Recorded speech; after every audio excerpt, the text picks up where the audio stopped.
What's going on, everybody? My name is Nick. My name is Dave. And this is the Deep Dive, and we are starting a brand new series to reflect the season of church that we are entering into with Advent and stuff like that. We weren't there yet. This is today's the first day. Today's the first day of Advent, and this was sort of a one-off, but kind of a preview. Christmas is coming. That's right. Past Sunday. And the title of the sermon of this week was Untangling Christmas. Correct. And we're going to get into it. This is going to be fun. All right.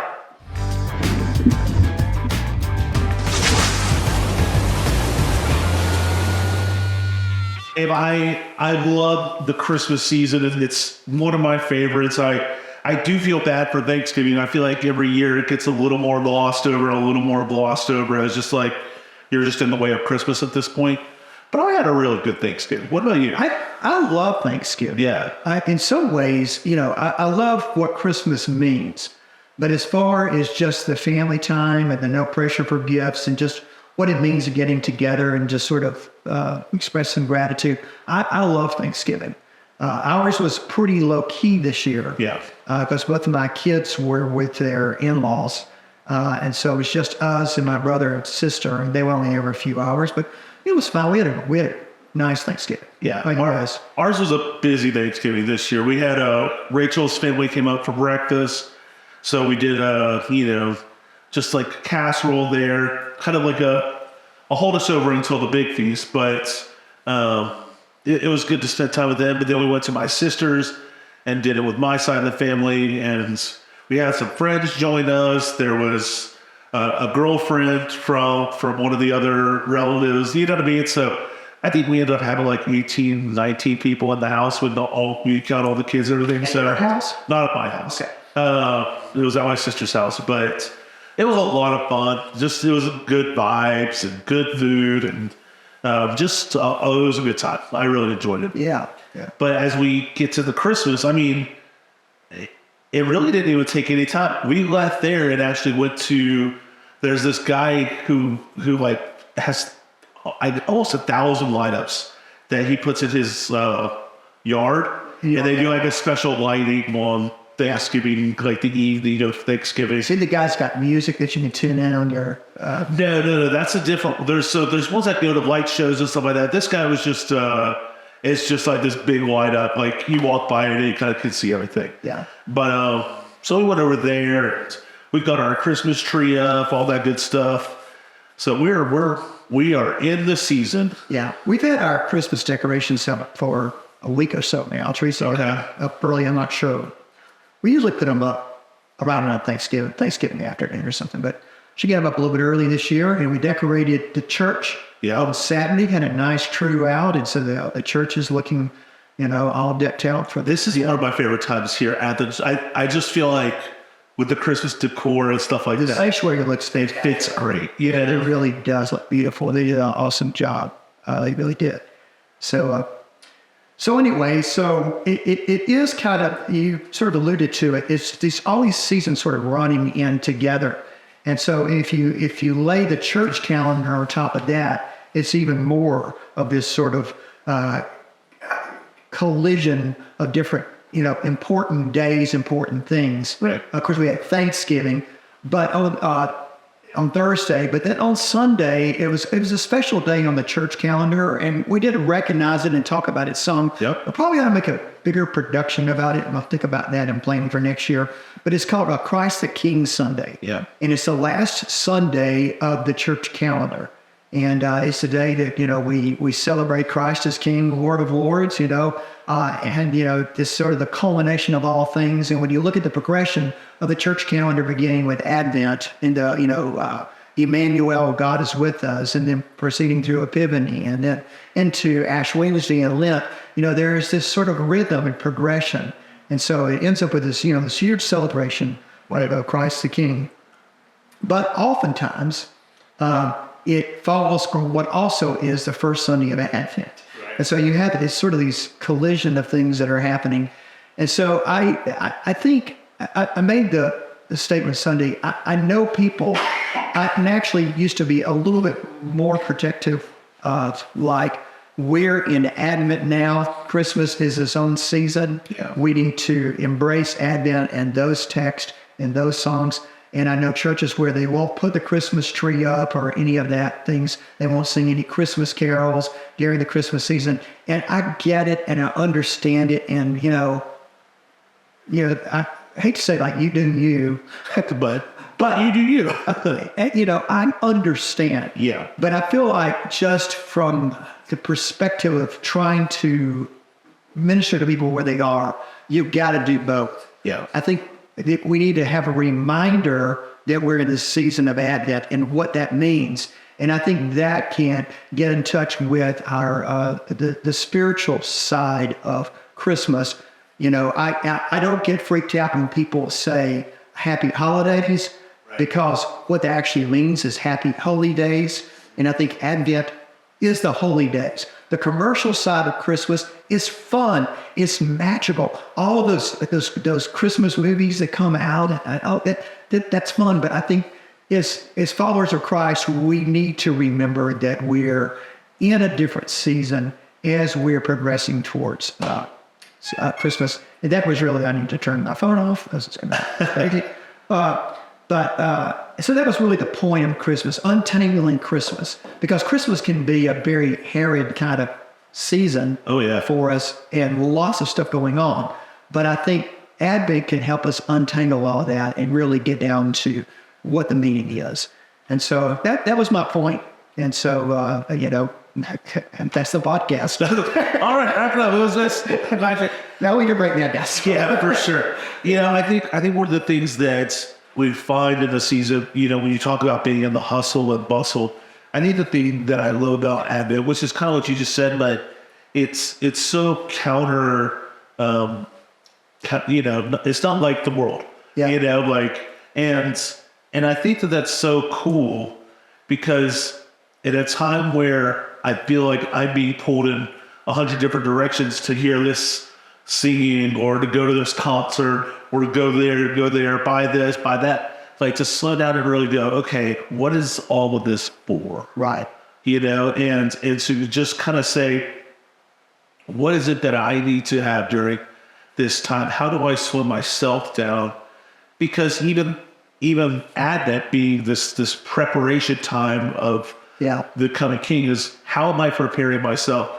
Not just for his coming back, but even in this next season of my ministry or whatever, because as this is the beginning of the church calendar, it's kind of that time where, like at New Year's, you would kind of say, okay, like, what are my resolutions or whatever? Like, even in our Christian walk, it could kind of be a similar practice, of just saying, like, how do I slow down, focus on what I know hope is, but how am I going to continue to grow in my faith belief? Right, yeah, and at least address that, that this is a holy season. Yeah, and the holy part of that, I think that's what Advent could do for us. You alluded to, the second coming. If we were to follow lectionary, which we're not doing this year, right? But if we were to follow it, there's a lot of text that are in the lectionary text about the second coming of Christ. And, that's one of the things that Advent can help us with, is we were this King, God with us, and God with us, and God's still with us, but Christ is returning again. Yeah. His kingdom is going to reign forever. But there's this period, the people waiting for Christ to be born the first time. Yep. That they have been waiting thousands of years. This promised Messiah, there had been this whole period of waiting. Right. And so now we've been waiting a couple of thousand years for the return of Christ. And so I think one thing that Advent can get us in touch with is that aspect of it. How are you going to live your lives as if Christ is returning? Right. And I think that's what the early Hebrew people, Messiah is coming. How are you going to live your life? And so they would lean into scriptures like, doing justice and loving mercy and walking humbly with God, that what it meant to be a follower of God and to be a good Jew. And now as good followers of Jesus, as good Christians, how does this make it different? How does it make my life live different in in a season that often gets taken over by the secular, by the commercialization of it, all the, that sort of thing. So, Advent can be a good reminder of that. Sure. We are waiting. We're waiting, and as we're waiting, we're living our lives in a way that is bringing about. I want to trim that up. What is going on? Right. I referred to on Sunday, C.S. Lewis wrote an entire essay talking about chronological snottery, which is kind of harsh. But we can be that way. We can sometimes think that we're the first ones or the only ones that ever experienced this or celebrated this. And the truth is that this has been celebrated from the very beginning, this acknowledgement of Jesus, and looking at the way and the practices that they did. And I would expand that to say not just looking at history as a timeline, but looking also globally, that that Jesus is born. It's all over the world, and it is intersected with every culture. And so there's different practices and that have become very special and traditional and holy for them. And so what can we learn from that can inform our lives to make us do that? Yeah. Is there a specific example that you studied upon that you heard that in some other space might do this in practice, but maybe we don't? That just sounds cool. Just out of curiosity. I should have thought about that because there are. Yeah. I'm going to get mixed up about doing now. But I think just certain ways of when, I think one thing they can look at is the way that the Christmas season has been and the season of Advent has been in history. And then the whole thing about the 12 days of Christmas, beginning on Christmas. I think that's something we can look at and learn because, as quickly as we packed away Thanksgiving, and, for years that afternoon, so going to see others by, we do the same thing with Christmas. And I think we'll be having this same conversation in a few weeks, that is all the New Year. Yeah. Or all the... Right. It is. It's to stay in the season of Christmas. And but there's things that happen, adjacent to that, like Epiphany and the Magi coming, those sort of things. Yeah. And so I think it's important, and I think it's one thing that the church calendar can teach us is to be in a different rhythm that is some ways very counter to the other rhythms that can overtake us. Right. And so getting in lockstep with that, I think, can help us. Yeah, and with some of the busyness comes a need to slow down.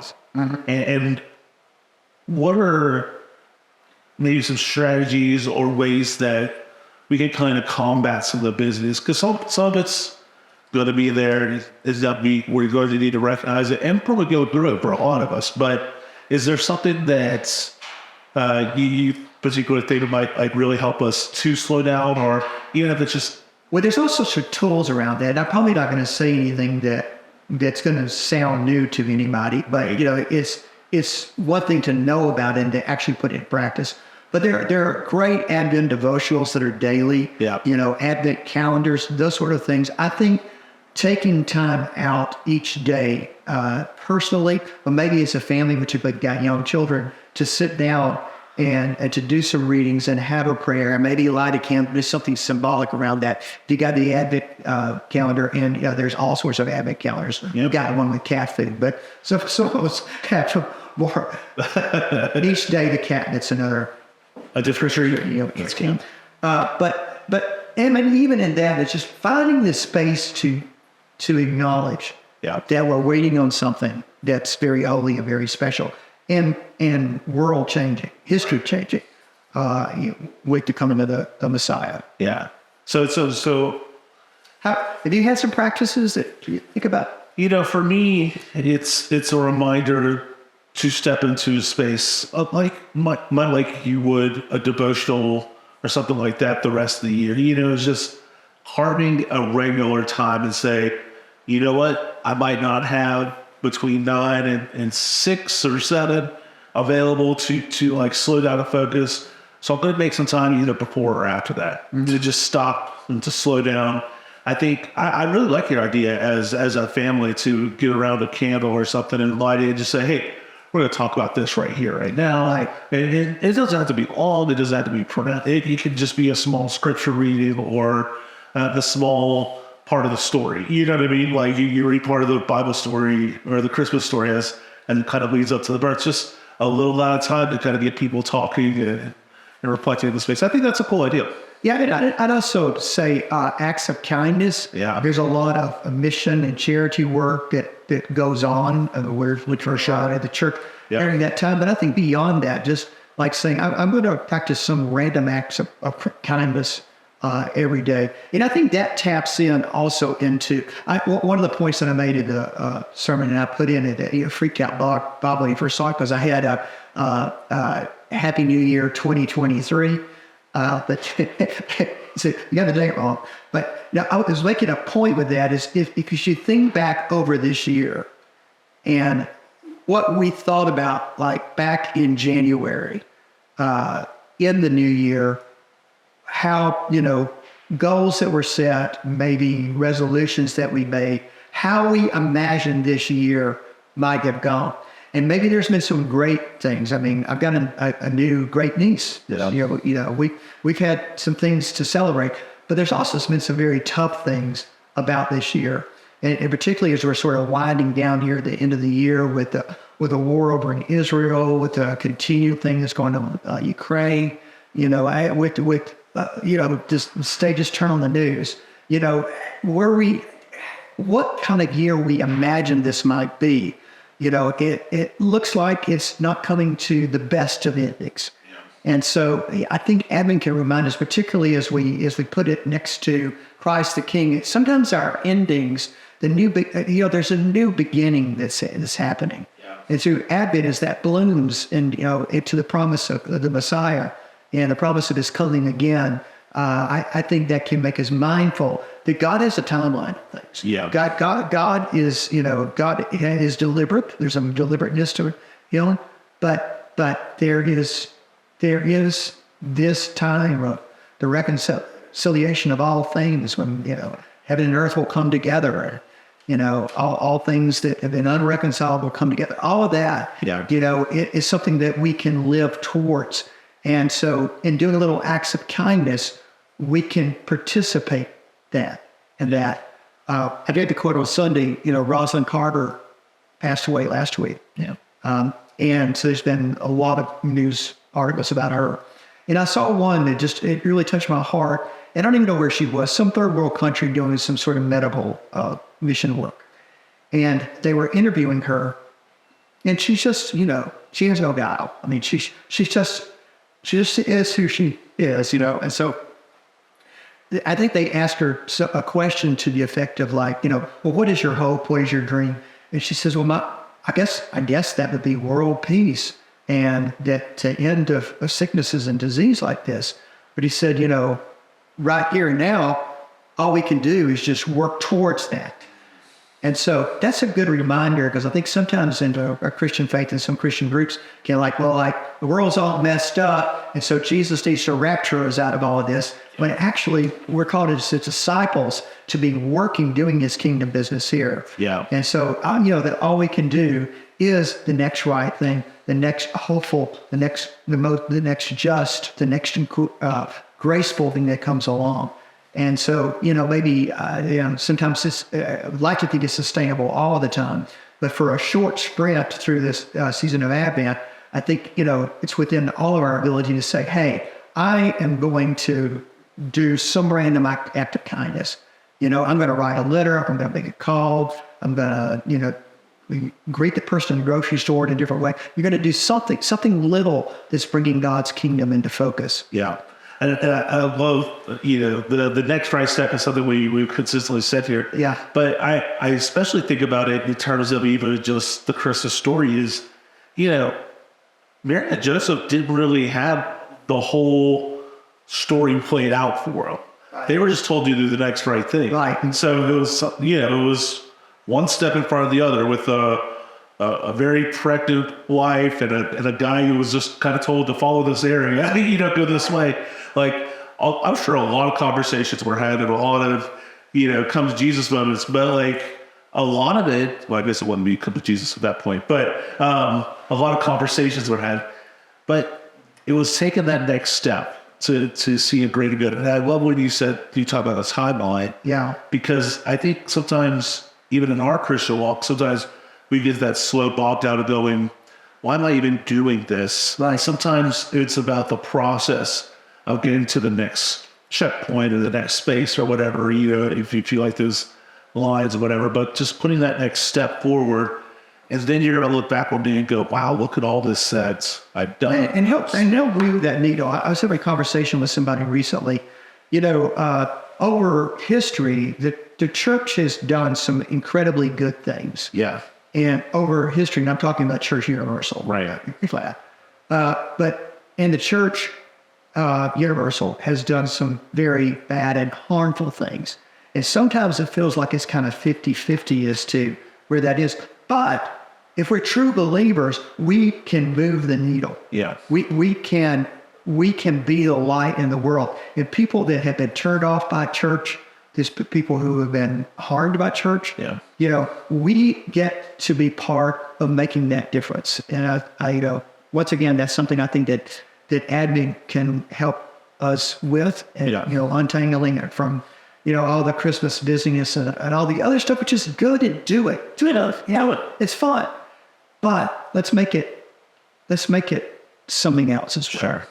Let's remember our, the reason for the season. I know that's a cliche, but it's a good one. It fits when you need it to, right? Yeah. Well, Dave, I think we're about hitting that time, and I think this is a good spot to stop. But where are we going? All right. So What's next? So this is sort of the prequel. Yeah. This week, and so the title of the series is called "Messages from the Manger." Okay. It's a very traditional series, but I felt like it was time to come back to that. Okay. And so we are going to be each week considering one of the characters there at the manger. This week it's the angel. Of course, there's several angels in the story. Yes. And so we'll probably talk about a couple of them. But that message and what it meant to them and what it can mean for us. And so each week we'll be looking at a different one of those. I will say that it's kind of a shortened Advent season because Christmas Eve, which was the fourth Sunday in Advent, is also Christmas Eve, and usually those are separate things. So we're going to do all that together, and then the third week. Going to be a great week, but we're having our Christmas musical, Christmas cantata, where we've had it. Our music ministry is and I think some drama is going to be involved with that. We're going to have drama each week also. By the way, the drama Sunday is fantastic. Who's Chris? Stephen has did a great job. Very. So that's where we're going. And I'll just go ahead because you can't say this enough. Christmas Eve, we've got 2 services, 10 o'clock in the morning and 1 to 5 o'clock at night. They're both going to be Christmas Eve services in nature, in that we will do the lighting of the candles and singing Silent Night at the end of the service. It's a very special holy moment for people. And so we're going to do them both the morning service and that afternoon service. And then on New Year's Eve, which is also on a Sunday this year, we are going to be online only, where we have a lot of our volunteers are out. A lot of people are traveling that weekend.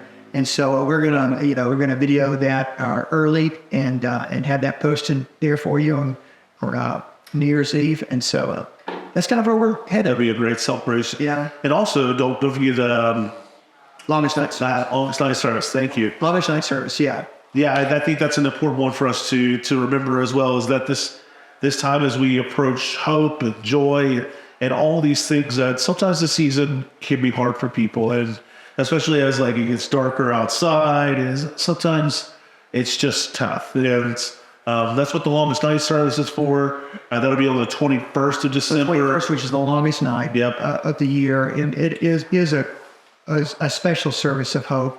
A lot of people struggle with depression.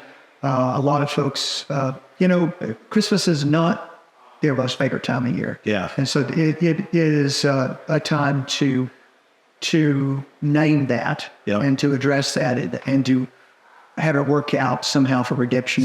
To meet those people where they're at. Right. So All that good stuff. So, well, guys, thank you so much for watching, tuning into the podcast this week. We are quickly closing in on number 100. I think we're about 10 or 11 off right now. sometime in February. Yeah, it'll be sometime in February. So, some high celebrations for us coming up. But we thank you guys for watching. We thank you for being here. You know where to find us in the comments and all that good stuff. Without further ado, we hope you have a good day. God bless it. Take care.